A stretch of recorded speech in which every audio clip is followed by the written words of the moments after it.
When Amy Sherald was selected to paint the official portrait of Michelle Obama 8 years ago, many people in the art world didn't know who she was. They do now. At 52, Sherald has become one of America's most celebrated painters. She's had 2 major museum retrospectives this year and was supposed to have a third this month at the Smithsonian's National Portrait Gallery. But Sherald canceled it, concerned, she says, that museum officials, already under pressure from the Trump administration, were going to try and censor a painting. The controversy made headlines, but Sherald has faced much bigger challenges than that.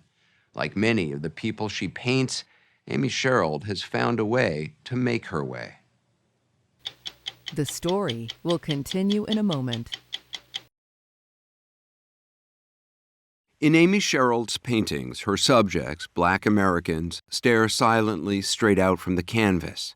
There's something in their eyes that draws you in, something knowing in their gaze. They appear unapologetic, unafraid, posed against monochromatic backgrounds or in scenes as bright and bold as they are. In this painting, a farmer leans atop an impossibly pristine John Deere tractor surrounded by blue sky and green grass. In so many of your paintings, the subject is looking out at the viewer. I think that's important. I don't think these portraits are confrontational, but they are present, and they do want you to sit with them and have an exchange. They have jobs. They're doing their jobs, you know? They're being beautiful, they're being colorful, but they also have work to do in the world. And they're doing that work in your painting? By standing there and being present and looking at you and meeting your gaze, that's the work. They don't have to say anything, but every time you look at that portrait, something is happening inside of you. Amy Sherald's work hangs in the most prestigious museums in America and in the rooms of major collectors and some smaller ones, including me.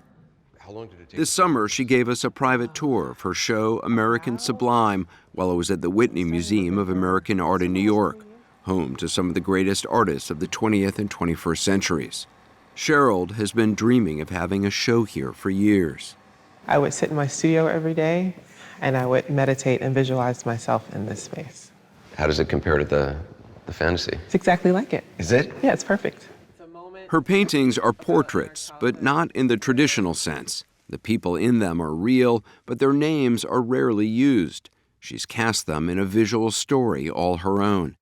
The process starts with a photograph.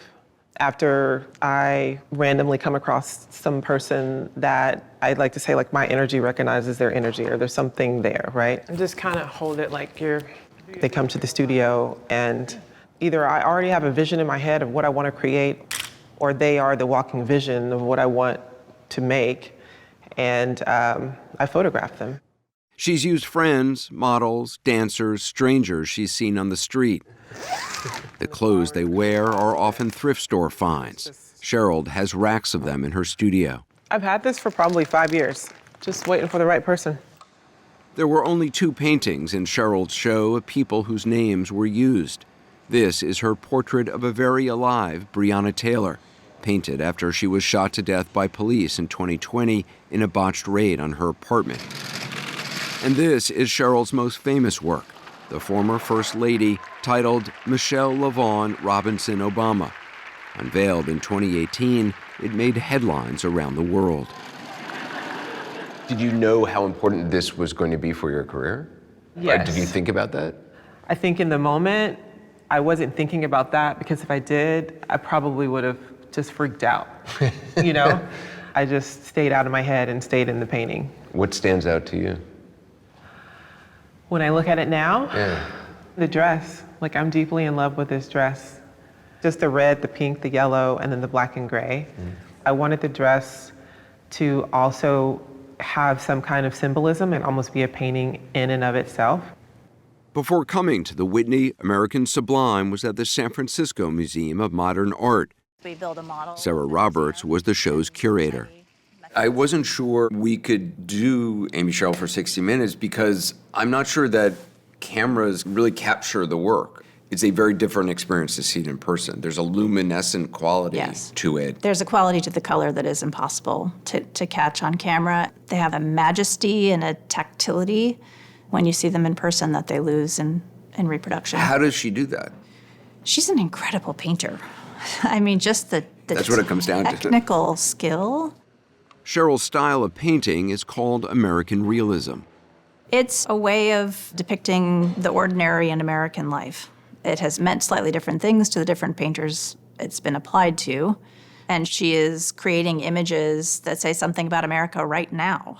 Ideas of freedom, ideas of individualism, freedom of expression, and a lot of kind of Americana ideas. You know, there's the cowboy and the beauty queen and the white picket fence. She's reimagining them and redeploying them to make sure that that idea of America includes everyone. Everybody has a seat at the table. A place on a museum wall. It was this painting on a museum wall that Amy Sherald says changed her life. She saw it on a class trip to the City Art Museum in Columbus, Georgia, when she was a teenager. It was painted by an American artist named Bo Bartlett. There was a figure in it that was an image of a black man. And I realized in that moment that I had never seen a black person in a painting before. In any painting, you had not seen a In black any person. painting. What did you think? I thought, I want to do this too. You knew in that moment, you thought that 100%. I want to do this. 100%. It turned on the light. Her parents, Amos and Geraldine Sherald, hoped she'd be a doctor, but in college she broke the news to them she was going to devote her life to art. She spent more than a decade painting by day and waiting tables at night. Did you ever think this is not going to work out? Yeah, but I couldn't give up. Like I always say, the world is full of quitters. And most people don't want the discomfort, and most people don't want the risk. So if I kept at it, then eventually something would have to happen. What happened was not what she expected. Sherald, an avid runner, was training for a triathlon in 2004 when she was diagnosed with a rare heart condition. My doctor said, you're lucky to be alive. He's basically said, like, don't do anything to get your heart rate up because you could have a tachycardic episode and you could die. She nearly did 8 years later. She collapsed in a drugstore and spent months in the hospital before receiving a heart transplant. She was 39 years old. The donor was a young woman named Kristen Lynn Smith. Does it feel different to have somebody else's heart? It doesn't anymore, but it does, I'd say, for like the first 5 years. Wow, for 5 years. Yeah. You think about it a lot. I have moments where I think of her, and they're usually when I'm doing something that I wouldn't have been able to do. So like whenever that happens, I have on my Instagram account, I hashtag it Adventures of Kristen and Amy so that I can mark all the big moments and include her in those moments. And when I sign my name, I put a little heart on the end for her. So she lives in all your paintings? She does, yeah. Amy Sherald's studio is in this warehouse in New Jersey. She makes about a half dozen new paintings here a year. In a closet, there's a wall full of paints in colors she's mixed herself. This is the grayscale that I paint from when I'm doing the skin. Skin color in her portraits is something Sherald has given a lot of thought to. If you hadn't noticed, she doesn't use brown or black. She paints her subject's skin in shades of gray. Right now, we're in the mid-tone phase where I'm still shaping the face. At first, she says she just liked the way the gray looked. It reminded her of old family photographs she grew up with. This one is of her maternal grandmother. You want somebody to see the humanity in your subject? I think that's where it starts. That's why I chose to use the grayscale instead of brown skin. I think that it offers the viewer an opportunity to pause and consider something else before we get to that. If they had brown skin in your painting, would that be the first thing that people noticed? I think so. I mean, I think we still look at each other through our phenotypes anyway. Phenotypes is what? Phenotypes are your eyes, your nose, your lips. Like, you know, you can look at somebody and say like, oh, because this person's probably Caucasian and this person is probably not Caucasian, you know? But they look black. I can't take blackness away from them. But the lack of color allows for a different entry point. When did you realize that? When I became afraid to paint brown people because I was afraid that the work would be marginalized and not be able to be in conversation with other artists. Just it'd be put in the black corner. That certainly seems unlikely now.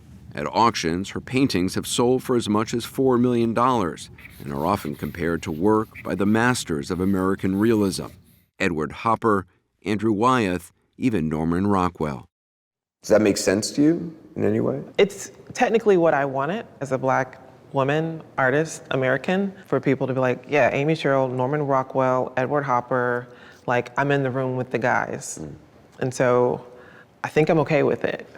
Yeah, I think I'm okay. Not a bad room to be in. No, yeah.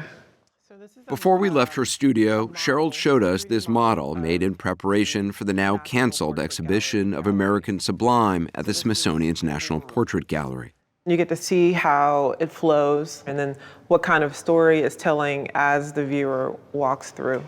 She told us she backed out of the show in July after learning Smithsonian officials were concerned about this painting of a trans person posing as the Statue of Liberty and wanted to display it alongside a video they said would, in their words, contextualize the piece. The Trump administration had for months been criticizing the Smithsonian as being too woke and promised to review its exhibitions. When Sherald canceled, the White House applauded, calling the painting, quote, divisive and ideological. There were conversations about the work being censored. The show is American Sublime. It was a whole narrative, and a trans woman is a part of that narrative for me. Any kind of contextualization around the work would have been unacceptable, and it would have deviated from how the work was originally conceived.